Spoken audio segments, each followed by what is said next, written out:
मित्रांनो, महा-डी-बी-टीवर बियाणं वितरणाबाबत आपण ऑनलाईन अर्ज केला होता.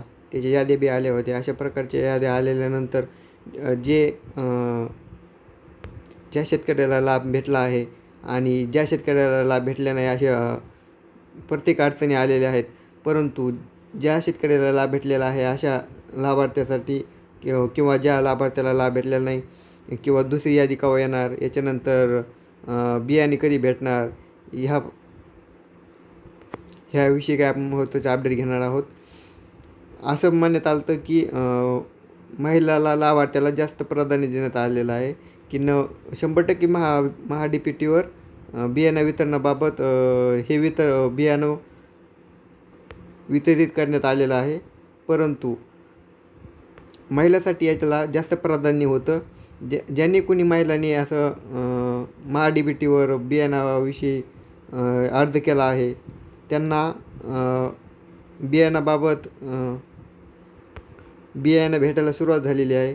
परंतु आतापर्यंत अजून पाऊस काळ थोडा लांबलेला आहे ना, 20 जूनपर्यंत पुढून पाऊस चालू होणार आहे. त्याच्यामुळे शेतकऱ्यांनी आधीच बियाणे भेटल्यानंतर शेतकऱ्यांनी लागवड चालू केली. त्याच्यामुळं काही कारणास्तव बियाणे वितरणाला काही अडचणी चालू आहेत की शेतकऱ्यांनी बियाणं घेतलं आणि लगेच लागवड चालू केली. त्याच्यामुळं पाऊस नाही. पाऊस 20 जूननंतर पडणार आहे. त्याच्यानंतर बियाण्याला 20 जूननंतर बियाणं चालू होईल की यायला चालू होईल किंवा दुसरी तिसरी यादी येतील. त्याच्यानंतर लगेच तुम्हाला वितरणासाठी कृषी सहाय्यककडून कळविण्यात येईल किंवा मेसेजद्वारे अशा प्रकारचे मेसेज येऊन तुम्हाला सगळं कळवण्यात येईल.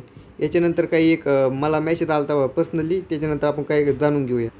आता ज्याने की मागच्या वर्षी म्हणजे शेतकऱ्यांनी ज्यांनी लाभ घेतलेला होता मागच्या वर्षी, त्या लाभासाठी सोयाबीन पिकाच्या प्रणालीत बियाणं वितरणाच्या या घटनासाठी आपले सन 2025 ते 2026 निवड झाली होती. आता मागच्या वर्षी ज्यांनी बियाणं घेतल्यासाठी त्याच्यासाठी सलग 2 वर्षे एकाच लाभार्थ्यांना लाभ देऊ नये अशा शासनाच्या सूचना असल्यास सन 2026-27 मध्ये आपली झालेली निवड रद्द करण्यात येत आहे. आता ज्यांनी मागच्या वर्षी बियाणे घेतले होतं त्यांना ह्या वर्षी बियाणं भेटणार नाही. त्यासाठी हे मेसेज आला आहे मला पर्सनली, माझा मेसेज आहे. त्यासाठी मी तुम्हाला सांगतो आहे. धन्यवाद.